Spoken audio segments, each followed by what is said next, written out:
I'm going to add something right at the beginning to that description, and I'm going to gauge your reaction. I'm going to say public intellectual. Is that a thing? That's all right. Are yes, you? Yes, Good. yes, yes. I should hope so. Yes, it's public quite intellectual. A public intellectual. It's quite an un-English.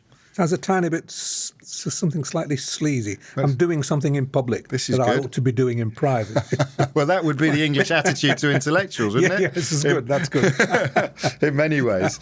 Now, the way Unfiltered works is there are no rules and there are no limits. So we'll begin at the beginning, if we may, which is in 1942. During a bombing, that far back, during a bombing raid in Manchester, or yes, Prestbury in Cheshire. Is that right? Yep, the nursing home where my mother laboured with me. What was hard labour? Apparently, was it? She says. Got a big head. Big baby, yeah. I was a big baby. So I don't think I was much bigger than Prince Louis. Oh, he's a big lad. I was that kind of size, 8 pounds, something or other, I was in there. And what sort of family were you born into? Poor, working class, Jewish family. My father at that point would have been in the war, not fighting, because he had a heart thing. But he was a sort of, he did things in the army. He never left. He never left Britain, and we lived in once I was born. I was brought home to Salford in a very, very kind of small, poor terrace house, where I like to think. I remember. Could it be possible that in my first 3 years, I saw bombs falling out of the sky? It's very much a bombed area, and I remember I had my own little gas mask. Had that. And a close-knit family. My father was away. My mother was supported by her sister, her younger unmarried sister, and her mother. And I was the firstborn, and I was the darling of these 3 women. And it's, between ourselves, been downhill all the way ever since. Where did the Jacobsons? How did they end up in Manchester? How did they end up in Salford? My father's parents. My father was born in Manchester. My father's parents weren't. They came over at the beginning of the 20th century from... They're not very good, the Jewish families, at telling you where they come from, because they all wanted to forget. So it was always Russia. Now let's forget it. But I've tracked it down. Kamenets-Podolsky, I think, which is the Ukraine, was where my dad's lot came from. And my mother's lot came. My mother was also born in Manchester. And her family came from Lithuania. I only discovered that quite late in my life. And I actually went back to find the little villages, the little shtetls, where my great-grandparents had come from and where they'd met. Well, why did you want to do that? I was kind of fascinated to discover that I was from Lithuania. I can't tell you why. When I heard it, I was fascinated. It was partly because, well, that's not Russia. Yeah. And I knew a tiny little bit about Lithuania, that the Lithuanians were called Mitnagedim, Lithuanian Jews, that is. They were known for saying no. They said no to things. And by the time I discovered this, I was a chap that said no to things. I was, I drove my parents mad because I said no.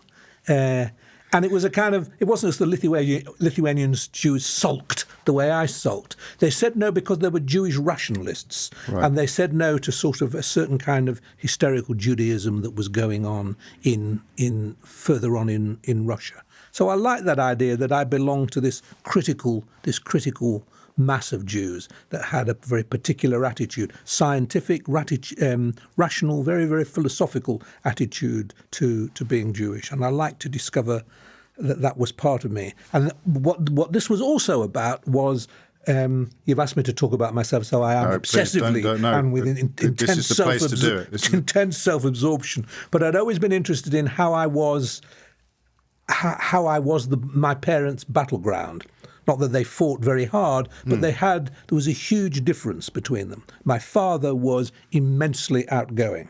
He was a children's magician. He was an entertainer. He could do somersaults. He was the life and soul of every party. Ukrainian. Yes. Straight out of Dostoevsky.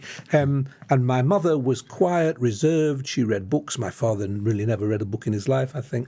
And I was both. I see.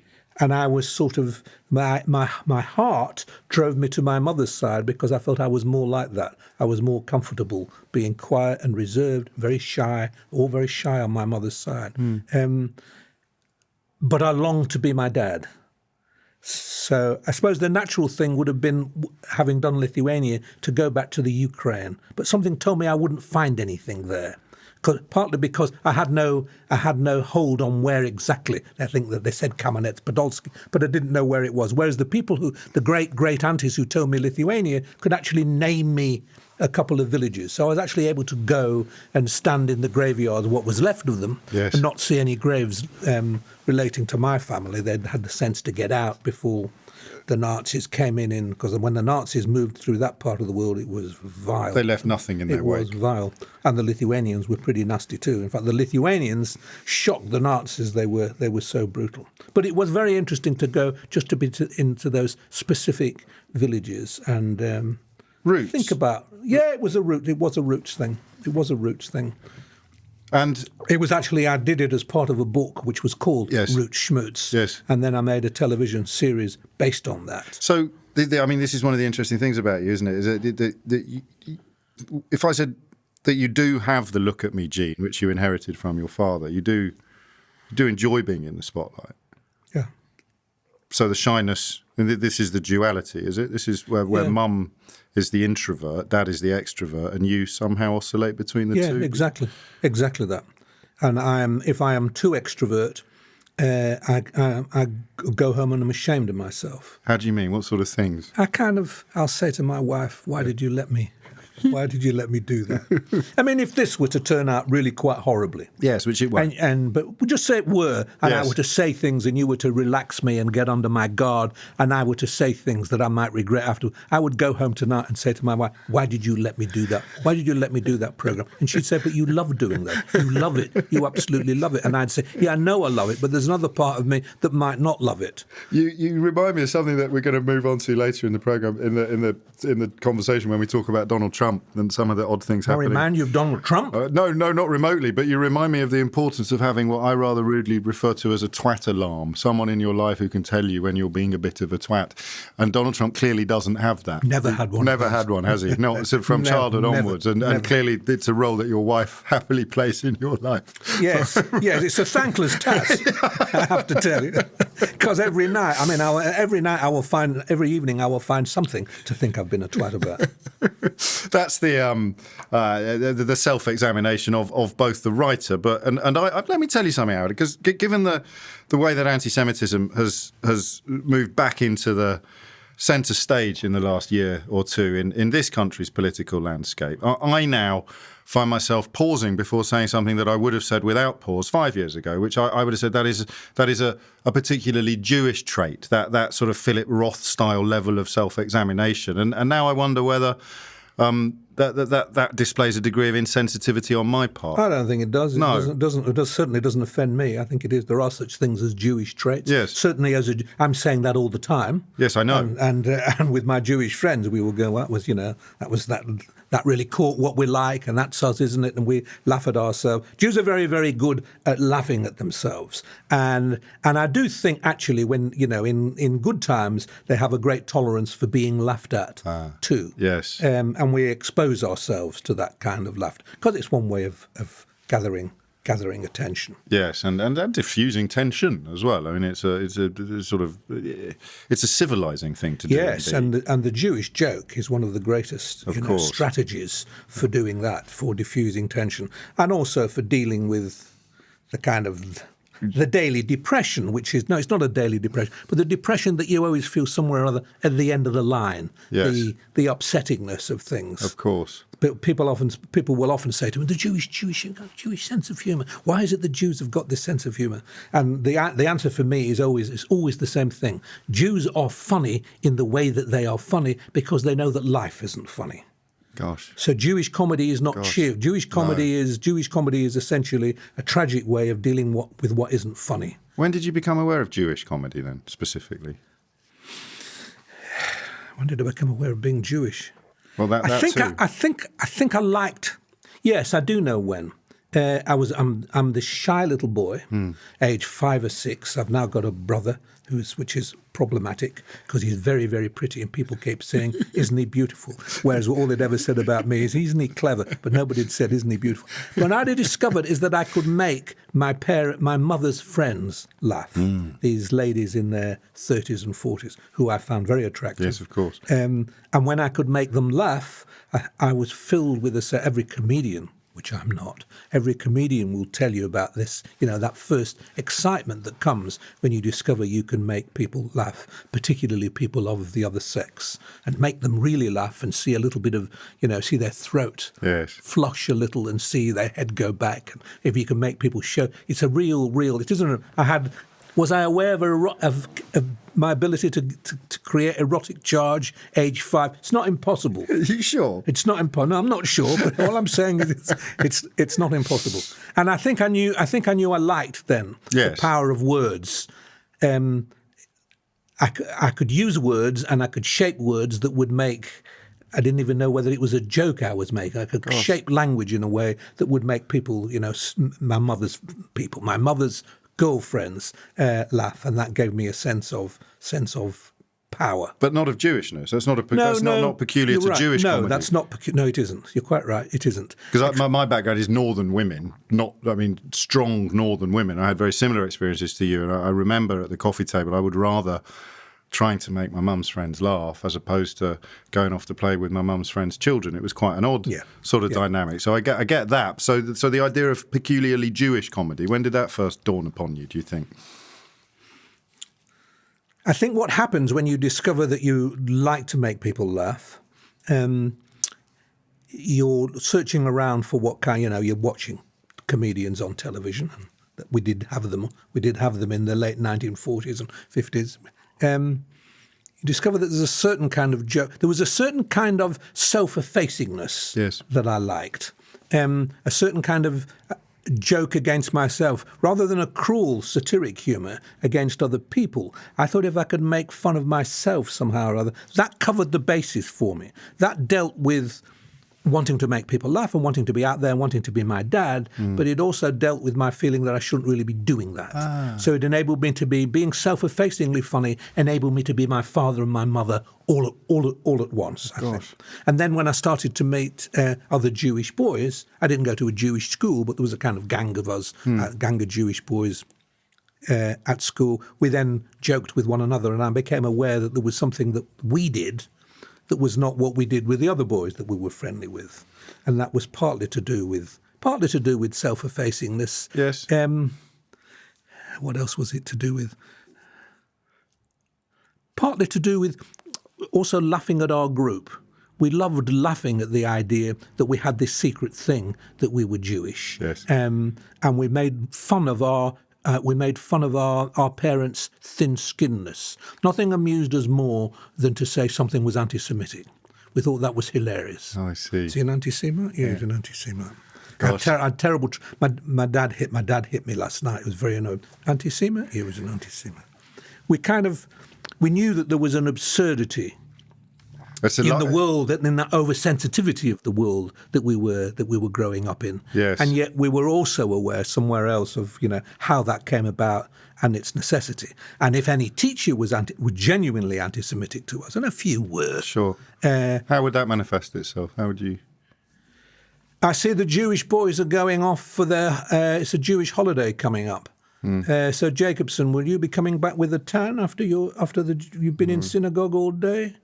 Or the worst one, there was a famous one in our school, a woodwork teacher. And the woodwork teacher had grown exasperated. I didn't want to do woodwork at school. In fact, my father was an upholsterer, actually, at that stage. But I didn't want to do woodwork at school. I couldn't do it. And after about 4 years of doing woodwork, the woodwork teacher grew exasperated with me. And at this point, so this is now a Jewish joke against Jews, but also against Gentiles. Right. At this point, all the Gentile boys were making three-piece suites in, beds and Wardrobes. things, or wardrobes, and lorries were coming round to take them home to the and I was still on the first term's pencil box, and I couldn't get the pencil, and I couldn't get the lid. You had a sliding lid, and the lid wouldn't slide in, and the teacher held it up. Held this up and said, "Why is it that Jew boys are so gammy-handed?" Whoa. So that goes back to your parents, yes. and my dad said, "Gummy-handed, I'm an upholsterer." And all my friends, several of my friends, had dads who were cabinet makers and things like that. So they all were furious and wrote letters to the headmaster, and the woodwork teacher had to apologise. It was that was not a terrible thing. It was just no, of course, but it's that kind of low-level, omnipresent sense that people like me need to have explained to us, because we've never really. Even with an Irish surname, it's obviously never anything comparable or as historical as that. So they were irksome. Other boys at school would use the word Jew as a verb to mean to cheat. Yes. So they'd go, "Oh, you just Jewed. You Jewed me," and I always find every time I said to them, "Look, you can't say that." Yeah. Because what that means is you're making the word Jew synonymous with thieving and cheating, and you know me and all our others. We're not like that, are we? So, but they were mainly responsive. I didn't realise. No, but they'd grown up in homes where Jew just was a word that they used, and it meant to cheat. They didn't make the connection, really. No, and again, a lot of the stuff regarding immigration in general, Brexit, Donald Trump, the difference between the faceless description and we've seen it with Windrush, haven't we, in the last couple of weeks, when people who could probably be persuaded that West Indians don't deserve protection, when they actually think of an individual they know with a name and a history and a personality, the attitude changes immediately. So at my school, people who rolled their own cigarettes, if they put a tiny amount of tobacco in it, I'd forgotten this is going back 30 years, but you've just reminded me, they would call it a Jew roll, even in 1980s, and that was a Catholic monastic school in Yorkshire. I didn't smoke, so I'm fairly confident I never employed that vocabulary myself, but if I had, it would have been done even... Why a Jew roll? Because there's so little tobacco in it. See, I still don't even get it. No, well, I presume that was the reason. I didn't inquire into the etymology. I was thinking the opposite thing, like Jews smoke like a big fat Havana cigar or something like that. No, so it's so little tobacco. That's very interesting. It's still there, or it was then. I don't know whether it would have changed. I suspect most of this is gone now, but it's taken a long time. Yes, and that's why what is happening in the Labour Party that you wrote so powerfully about in The Guardian recently is dispiriting on so many different levels. But let's not get ahead of ourselves. Briefly, before we talk a little bit more about school, what do you think drew your mum and dad to each other? From what you've just said, the attraction of opposites would be... I think it was very much the attraction of opposites. My dad was very vitalistic and a very charismatic man. And I think lots of women liked him. And I think he loved my mother because he loved her bookishness. Yes. And he also loved... It only occurred to me that he must have loved this when he was courting her. When I was older and made her laugh, he loved the spectacle of my making my mother laugh. I'd watch him, and he just loved it. He loved to see her break. He loved to see something break the carapace of quietude and shyness in it. And he must have been able to do that when he was He showered gifts on her.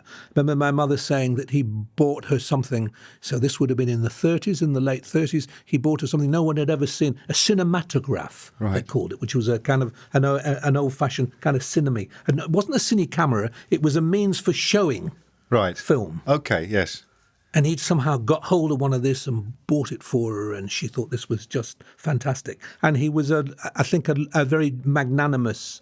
He never had any money. He never had any money all his life. He never had a clue how to make a penny. But he was nonetheless a magnanimous wooer. And I think he loved the fact that, that it was a nice sight when he could break through and make her smile and make her laugh. But he also loved the fact that she was so different from him, that she read books. He would often say, "You're the one with the words." I'd hear them fighting sometimes, and he'd go, yeah, I'm not fighting anymore. You're the one with the words. Well, when he said that when they were fighting, he said that angrily. Yes. But it clearly, beneath all that, was a real appreciation that she had something he didn't have, which was word. You know, Sons and Lovers. Yes. And the mining father, Paul Morell's father, and the more genteel woman from another kind of the more churchy woman. They were to me when I read Sons and Lovers. That's who they are. This rougher. He wasn't brutal, my father, but he was rougher edged and noisy, and the life and soul of the party, attracted to quietness, and it makes delicacy. Her laughter more valuable to him because it comes from a slightly rarefied place that he doesn't really understand. Exactly. That's a wonderful way of putting it. Yes, exactly. So there was a lot of love at home then? Yes, I think there was. Yeah, I didn't hear them argue much. He wasn't a drinker, so there was none of that problem. It was not that Mr. Morell problem at all. It wasn't. I mean, I seem to have a feeling once that he came back having had a couple of scotches from somewhere and was a little bit noisier than usual, and the whole house was shocked that there was a father in the house behaving slightly differently. But in the main, no, he didn't do that. They fought, what they did fight about was money, because they never had any. Why was that? I mean, he doesn't sound like a profligate man. He just sounds like a man through whose fingers money ran. He couldn't make any. He had many. He had. I told you he was an upholsterer. Yes. Market trader. And then he was a market trader. But my mother found out, after several years of market trading, my mother kind of took the business in hand and saw that he was kind of selling some things for less than he'd bought them for. He just did the sums wrong. And he didn't care because it was so terrific. He loved it so much, being on the back of the lorry. Lady over here and a lady over there. Let's get them out. Let's throw them out. He'd have given it all away if he could, just to see the delight in the people of his of what was called the edge, so the crowd. The conflation of customer and audience did for him commercially. You meant to know the difference. It's important, isn't it? That's why you need a manager. Exactly that. And so back to school. Actually, before that, did they live to see your success? Because you came to writing and fame rather late in life. Did you? Yeah, I did. I was 40 when my first book came out. My mother is still alive, by the way. She's 95. Good. And still got it all. And I give her a new book every time. Yes. Every time my book comes out, I give her. But there's a kind of. She looks at it now, and I can see that she doesn't know whether she feels like reading it. No, I guess. Do I want to read this now? I don't know. And she is inclined now to say, whenever I give her a new book, she looks at it, she goes, "I love that first book of yours." I heard the Manchester then, and more so in your accent than before then, when you did the impression of your mum. Back to my dad died 20 years ago, right? But I was already doing all right, and he was actually proud. He actually said to me in hospital as he was very ill in his last few weeks, he said, "I'm very proud of him, very touched by this, because we didn't have that. No. This was not an age when men hugged one another. I never said, 'Love you, Dad.' No. He never said, 'I love you' to me. I don't say that to my mother. My mother, we don't do that. It just wasn't." Sure. That wasn't the world that we belonged to. So for him to remember, he touched my wrist, and for him to say, "I'm very, very proud of you." And then he said, wryly, he looked at me and he said, "Very Jewish, your books, aren't they?" He said, "I'm so surprised about that." I said, "You're surprised. I'm surprised." He said, "There's one thing I want to know. You're not going to be a rabbi." And I gave him my promise. It's quite a career curve, wouldn't it? That would be something of an unexpected turn. So back to school. When did you realise you were clever? I think I knew I was clever with words. Right. That's the only cleverness I possessed. Okay. I didn't know things. I had a very, very good memory. I could solve puzzles. There wasn't Rubik's Cubes then, but there used to be lots of sliding puzzles of sophisticated, and I was fantastic at those. Well, that's and not I would words. Show off. You've already no, that's not words. You're quite right. That's a sort of mechanical facility. You're quite right. I did have that, but otherwise, it was words that I could do, and I kind of wrote stories when I was a little boy, and I wrote a little play when I was about 9 for primary school, and I discovered a truth about audiences. A sad truth that they are not as sophisticated as you'd hope they'd be, because I can still hear myself saying, there was a little joke I had. It was a takeoff of 20 questions, right. And a low voice, and I was one of the actors, a low voice murmured Botticelli. And then somebody was going to guess that, and another person was going to go, pot of jelly, which I thought was fantastically clever. Great line. But the kids in the audience laughed when I said Botticelli.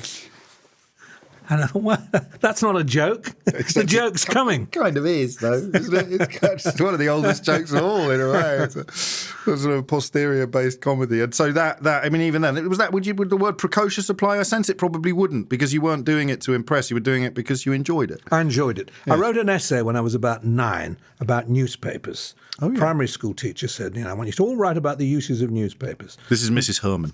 Oh, you've got that. Oh, God. God, I'm telling the same stories. No, you're not. I mean, what? It's Mrs. Herman, it's an important story. Yes, God. Well, it's funny how it stays in my mind. Yeah. It stays in my mind because Mrs. Herman wrote a letter, and the letter my mother kept on her television for many, many years. Oh, now televisions are thin screens. Of course, you can't keep anything on them. To keep, but she kept that for me. And and I wrote this essay for Mrs. Herman. And then she said, "Okay, pens down. It's break. It's playtime." And I said, "Miss, can I stay in to write more of my essays?" And all the other kids thought, "Oh, what a creep." So I finished the essay, and she was very impressed. And she wrote a note to my mother saying, "Your son Howard has just written one of the most sophisticated." And that was when we all knew Mrs. Herman. And predicted a future as a writer. Yeah, she did. And I don't know whether you've got in your notes that years later, when my first novel came out, my mother got a letter from Mrs. Herman's sister. Gosh. Saying, my sister, who was your Howard's teacher, died only last year, and I know she would have been so proud because she used to talk about him. Really? Well, that was amazing. That was like 30 years had gone by. So I'd stayed in Mrs. Herman's mind. So, she deserves to stay in mine. That's lovely. So a teacher can make such a difference. You say that to somebody. Yeah. You say to a kid, "You're really, really good at this." And, 9 times out of 10, the kid will become really good at this. So I owe something to I owe a lot to Mrs. Herman. The last episode but one of this was with a rapper and a singer called Plan B, whose work in the context of, he goes into a lot of pupil referral units because that's where his education ended up. And his story couldn't be more different from yours. And yet you both revolved around that central point, an individual who made you think you were capable of doing anything. In his case, it was a teacher who didn't meet until he'd been expelled from school and sent to a PRU. In your case, much earlier in life, you just got lucky. You just fell into the path of the right woman. Your future hangs on it, and you've no idea at the time how much these things count. And how plausible was that when you got home, albeit that the letter was resplendent on top of the presumably Bakelite television set?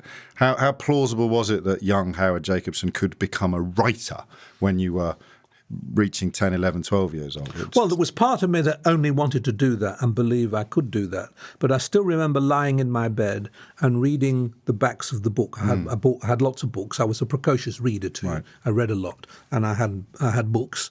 And I remember reading their names on my bookshelves and thinking, Howard Jacobson it can't happen.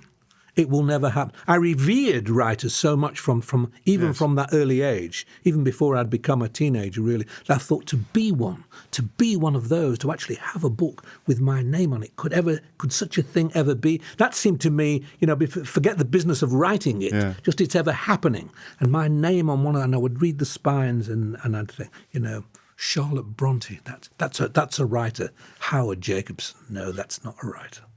So it wasn't a know your place kind of thing. It was I just don't fit kind of thing. Was that kind? Yes, it was. It was, and the whole family has always been uncomfortable with the name.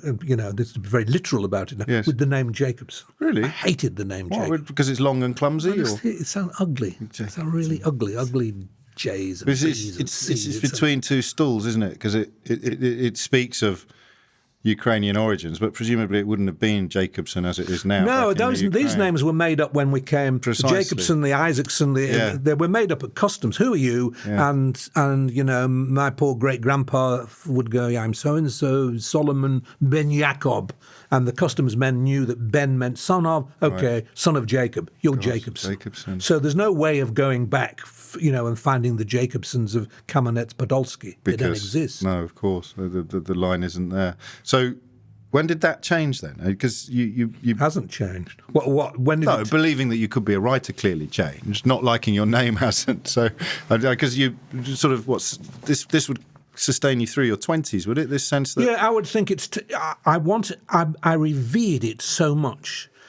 I mean, my name stood for things. It Yes, stood yes. for the ugliness in itself, but maybe for the ugliness I felt in me, or the unsuitability I felt in me, this was a grandiosity that I did not deserve, to be a writer, to be a Right. published writer and a novelist. Because for me, the novelist I still feel that's the king of writers. There's writers and Yes, there's of journalists, but a novelist is when you introduced me, I don't think you used the word novelist, and just a Author. tiny sinking there of the heart. was there? Yes. I apologise. No, I'm not.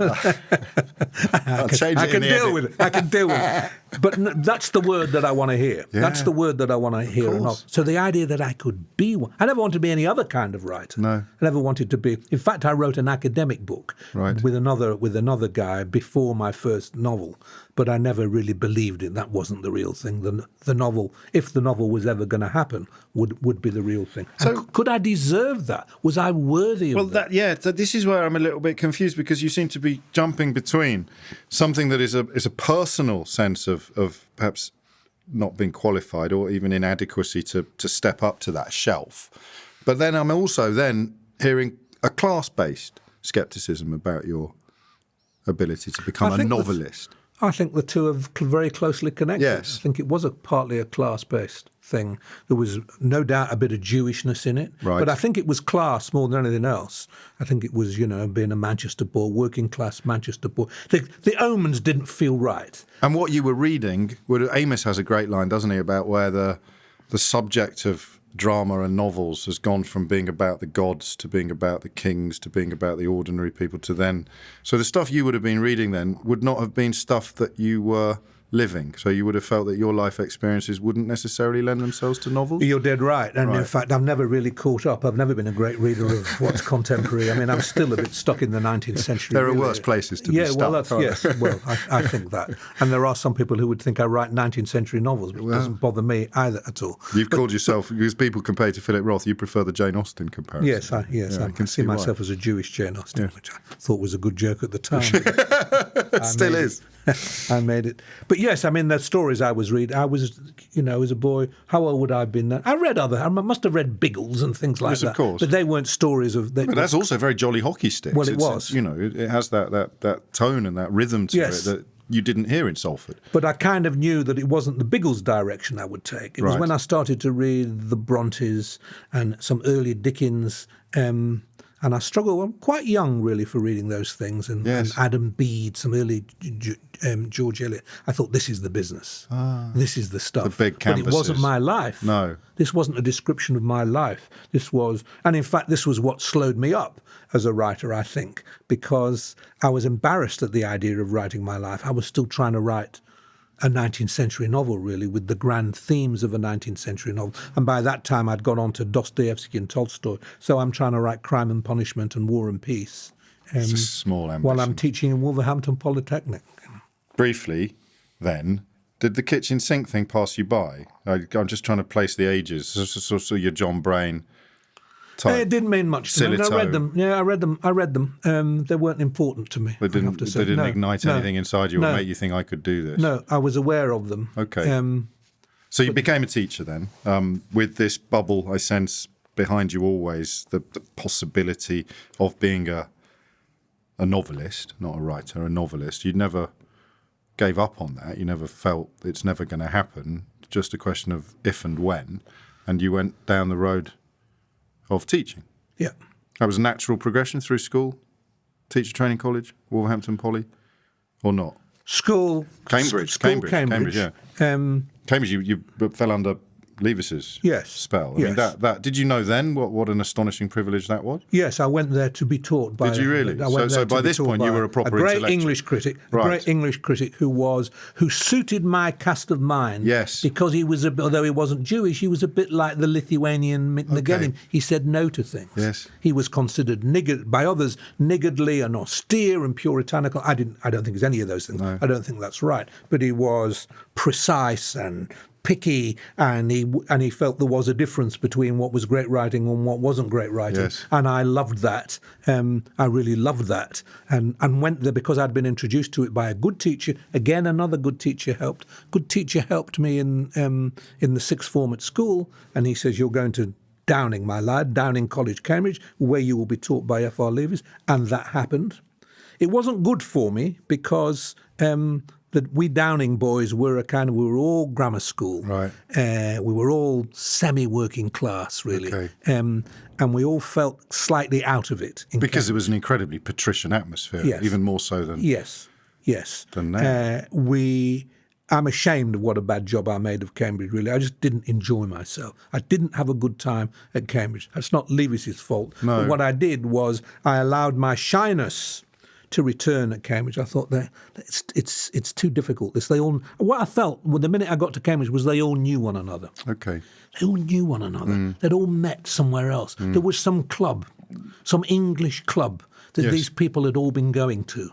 And they look for the little points of reference, and then they say, "Oh, well, you must know Johnny, or you must know." Yeah. And I knew no one. No, of course. It's not true, I knew one, but I didn't Yeah, have I this. know I what didn't you mean. feel there was a web of contacts there. Yes. So I felt I'm out of this. And your sense of otherness kicked in as well? It or did not? indeed. Right. It did indeed. I think it was more being working class English than being Jewish, but a combination of both. It's a powerful combination, and being part of a sort of elite, self-elected kind of group that were very, very particular about the literature that we liked and didn't, gave a kind of veneer of respectability to my shyness, something that I didn't deserve. What I was doing, being quiet in Cambridge and achieving absolutely nothing in Cambridge, was an act of the mind. Wasn't. It was a failure of character to make something happen, really. And that was the excuse you made to yourself Yes, at the that's time. exactly- It took you yes, years to yes. realise that that's what you'd done. So the Times journalist Satnam Sanghera has written about, because he was from Wolverhampton, working class Sikh, and the way he talks about Cambridge 20 years ago isn't dissimilar to the way you just talked about now. Interesting. It's an interesting echo. So he too felt Yes. this place was not quite for him. Yes, exactly that. One should rise to it. I would never say to anybody from any class or any religion, don't go there because it's formidable and will feel closed. I would say just make a good job, breach the wall. It's actually not that difficult, and they're actually nicer and more amenable to you than they think you are. Yes, this is very true. Well, this is a weird question, and don't answer it if it's too silly, but at what sort of age do you think you would have been ready for that experience? If you could have sort of lived your life in a different order, at what sort of age do you think you would have got everything out of Cambridge that you should have done? In a couple of years from now,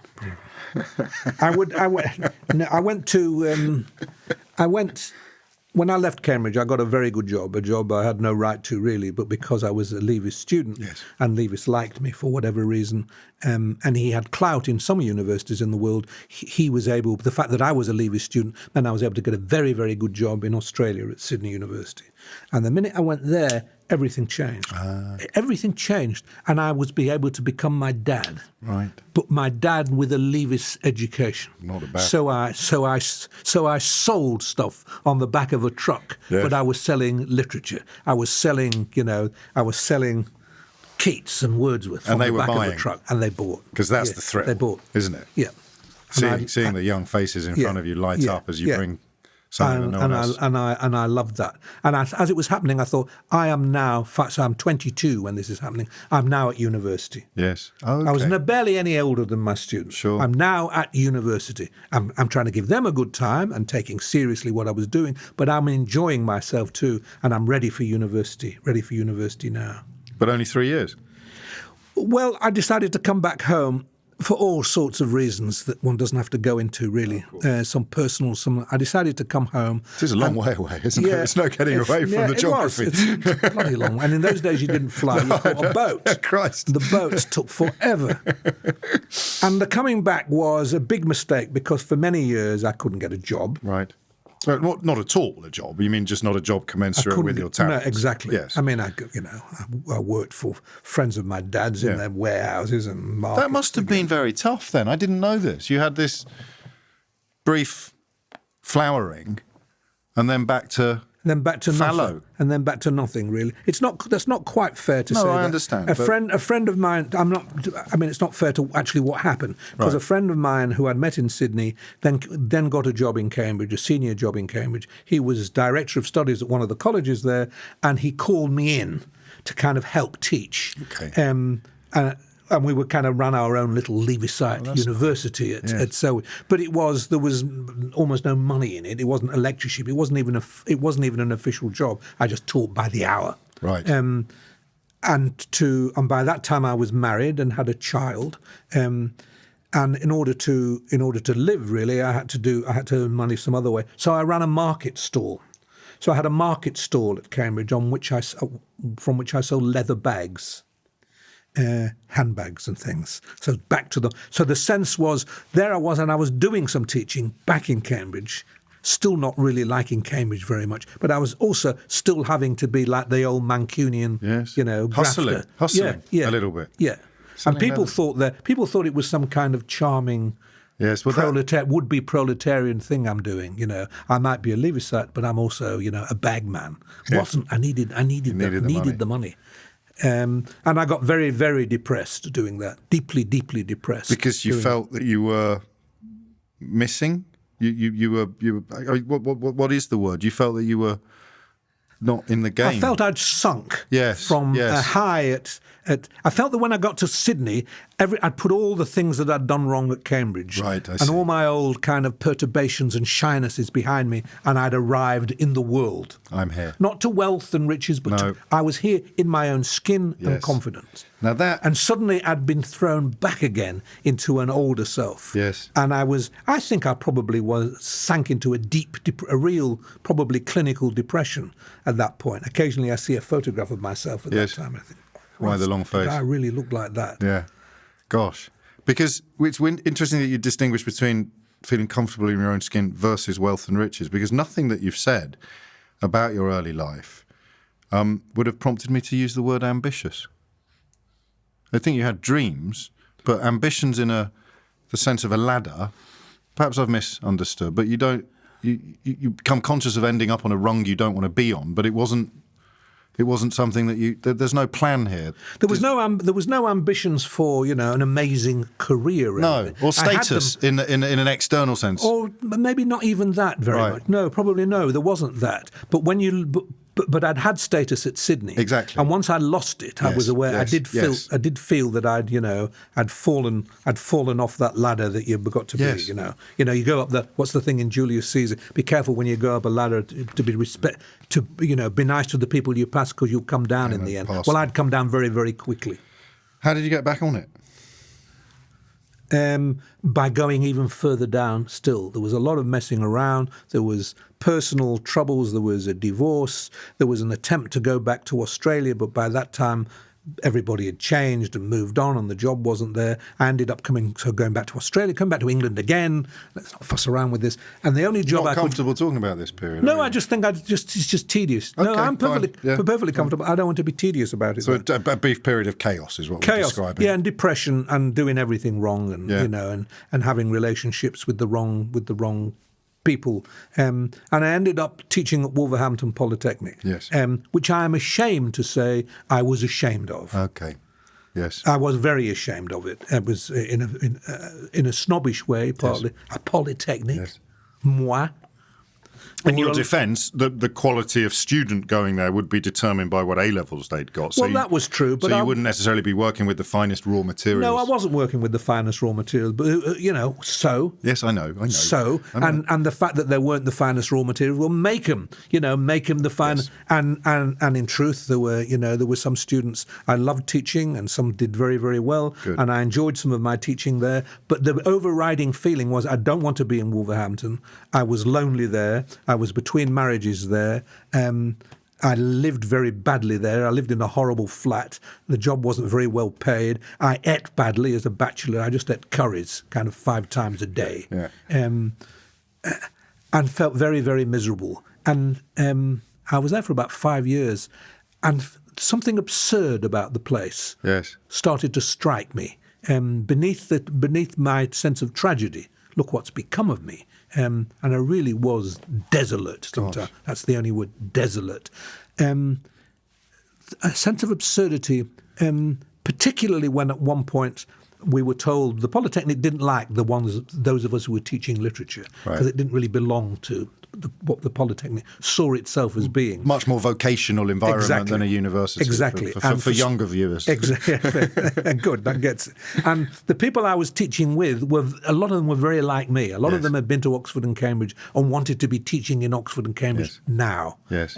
So we all had dreams beyond, realisation in that place. So when we were told by the Polytechnic that we were going to be moved into the football ground, that our teaching rooms would be at the football ground, it became a tragicomedy. The reason we were moved into the football ground was because several years before, Wolves had made it to Europe. A lot of money had been given to Wolves to build a new stadium. Molineux was a brand new Molineux stadium. Wolves fell out of Europe, fell out of the first division, fell out of the second division. Nobody was turning up. What could they do with Molineux? Put the English department in it. Are you serious? You're serious. Serious. So I thought, it's just for a man who's not feeling too clever about things. Exactly. I still see myself going to work in the football ground. And I thought,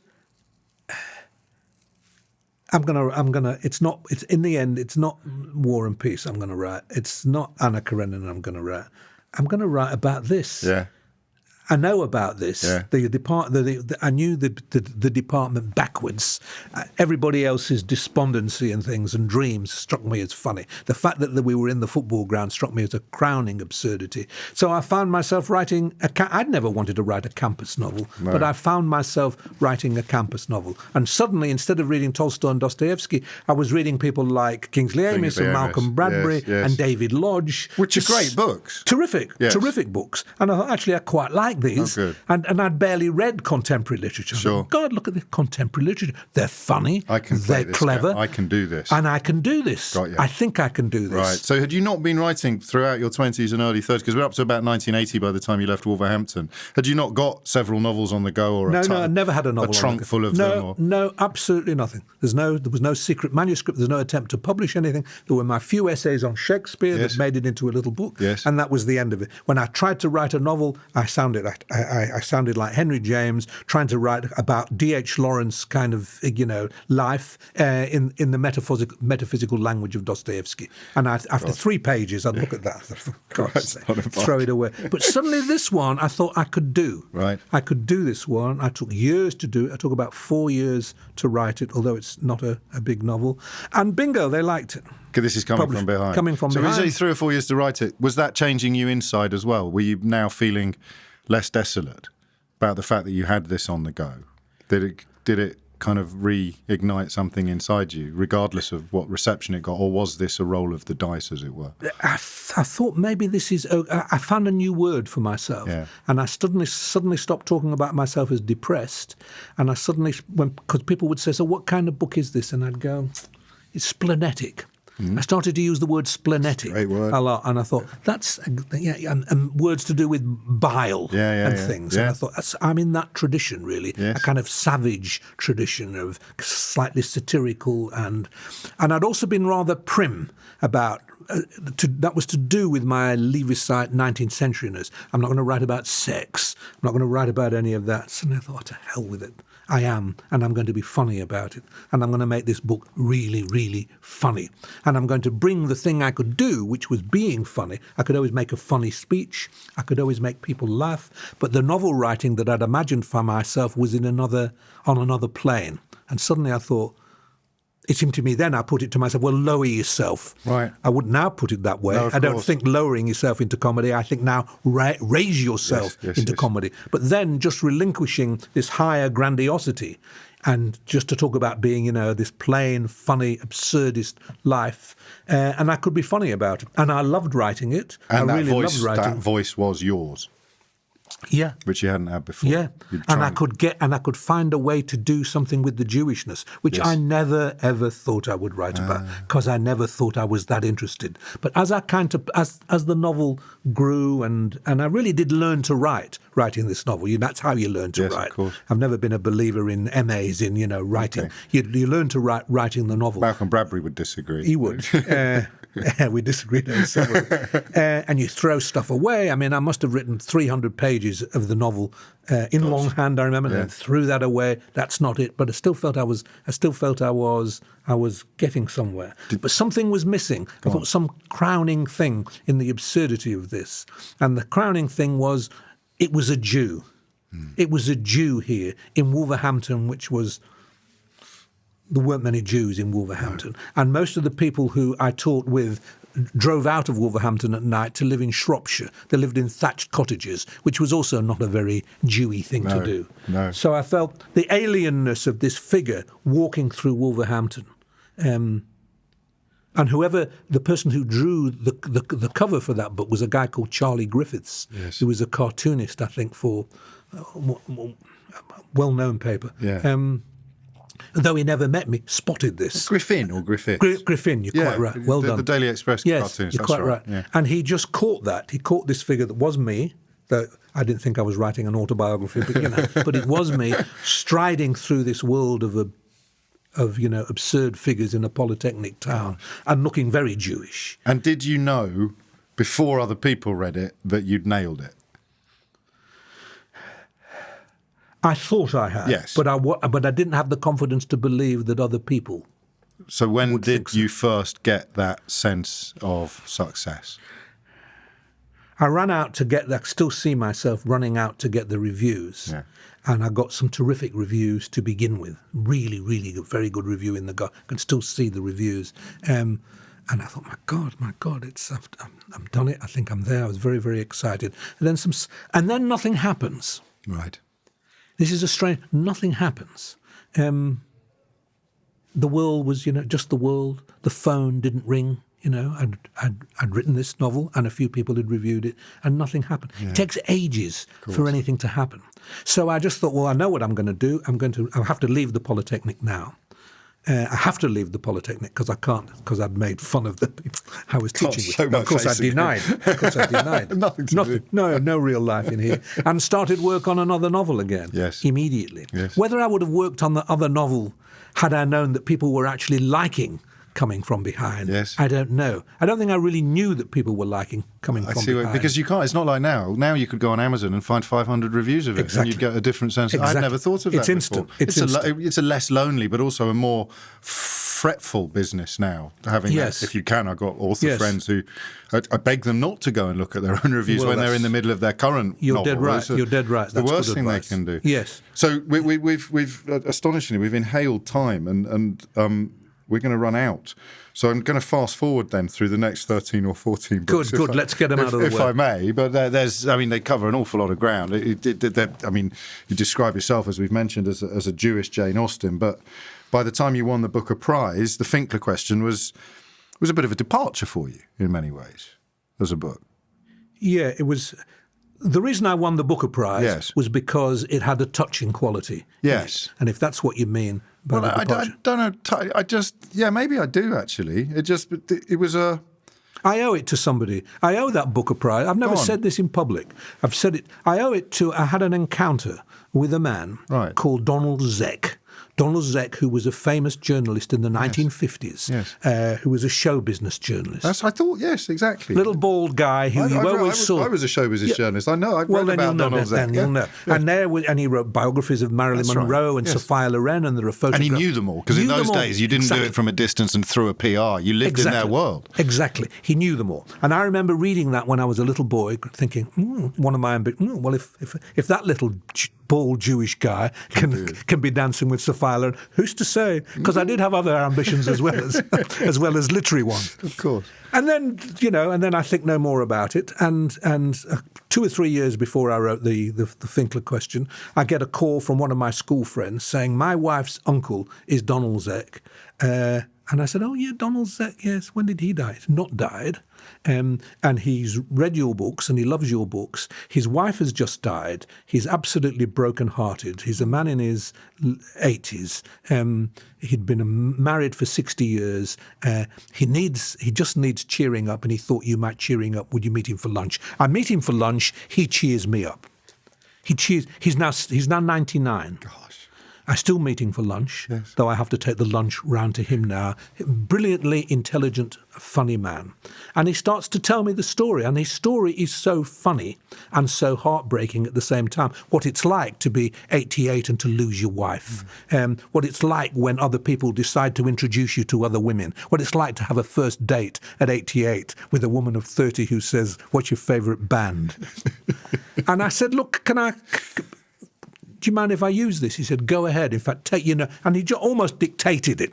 And this comes into, there's a lot. I just use it in coming from in the Finkler question, and it's very touching, if I say so myself, and I can say so myself, because he virtually wrote it through. I ventriloquized it really, and I think that was an element. In fact, when I talked to the judges on the night, I was surprised how many of them didn't say, "Well, it's a funny, brilliant novel about." How many of them said it's so touching, and he was the figure that was touching in it. Gosh. So he won it, really. Well, you say that. It's not the only thing you were surprised by on the night. I remember you getting the interviewer to repeat her initial question, didn't she? The BBC interview, because you hadn't quite sunk in that you'd actually won at this point. Yeah, well, I played a game with her. I thought there's a bit of theatre, but don't spoil it. No, don't spoil it. Yeah, I did. I didn't know what she was talking. I couldn't believe it. Well, I mean, the one thing that really surprised, I mean, this is true. As I was sitting there and you're waiting to hear the thing and you hear the judges saying, and you think, that's sounding, this description of the winning, and the winning book, and then there's a little description of it, and I think, it sounds like me. A bit like mine. Sounds like me. And then they said, and then I heard the word Finkler, and I thought, that's not Jacobson. Some bastard called Finkler has just stolen my prize. I tell you, for a fleeting second, that's what I thought. Right, we've got 4 minutes to do the state of the world. Morning after the election of Donald Trump, you started work on Pussy, which I couldn't live with it without. My wife said, "You will be impossible to live with if you don't write something about this." Yes. I used to write a column for 20 years for The Independent. Of course. I don't have a column. I no longer have a column because The Independent closed. The word splenetic springs to mind again. Yes. This is where you need to vent your spleen. Yes, and I had no column to doing it, so I just thought I'd write a How do you think it happened? What happened? What has happened in America? Why has somebody so fundamentally and patently absurd ended up in I think we're coming charge? I think we're coming to the comeuppance of democracy. Yeah. I think democracy, the Americans have certainly known, and anybody who thinks has known that democracy, which is the only tolerable form of government, also has terrible problems attached to it, and the Americans have been waiting for this problem. And I think sped on by by television, of which and Trump is pickled in television, absolutely, and the social media now, and the great thing we have to fear, I think now, this is a terrible thing to say, but I think other people. Yeah. You can't trust the people.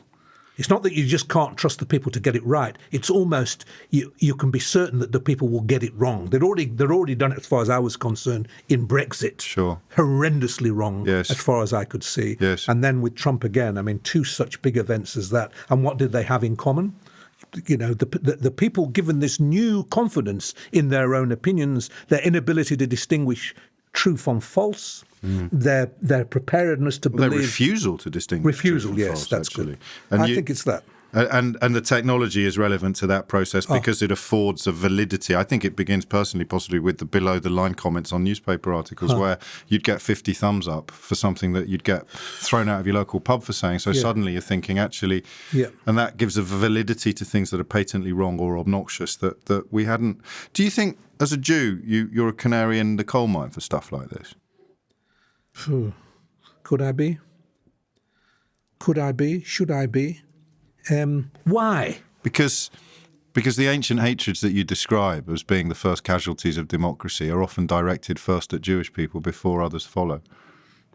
Well, you might be right. If we are in an age of conspiracy theories, if that's part of what's being brewed up now by the will of the people, by the people fed by nonsense that they read in places where they don't even know where it's coming from, all this unidentified information. Yes. So we're in an age of conspiracy theories, and what's anti-Semitism but a conspiracy theory? Yes.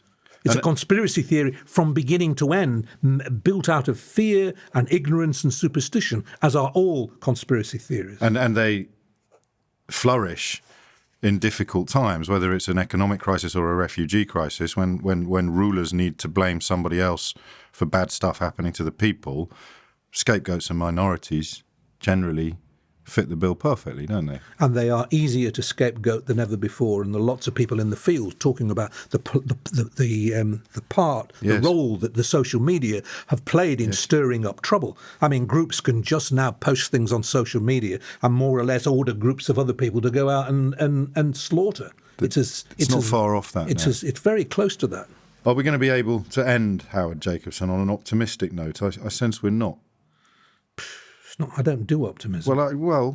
No, but you've done All right, tenderness. I'll give you a personal optimistic note. That'll do. It's actually quite nice being old. Oh, good. That's good to know. It's quite nice being old. Not the body part of being old isn't nice, but the emotional part of being old. I've having been a querulous, very unreliable, miserable, bitter, sometimes envious, mean, certainly a very bad husband for most of my life. Gosh. I've become, at my age, quite a nice guy. Are you uxorious? I am deeply uxorious. Deeply uxorious. And finally, what ambitions do you have left? I want to write Crime and Punishment. Howard Jacobson, thank you so much. Real pleasure. No, my Thanks. pleasure. My Thank pleasure. you. Thank you. Hello, I'm James O'Brien. Thank you for watching this episode of Unfiltered. Not only is there plenty more where that came from, but there's plenty more to come as well. So make sure you subscribe to Unfiltered and put yourself at the front of the queue for all forthcoming interviews.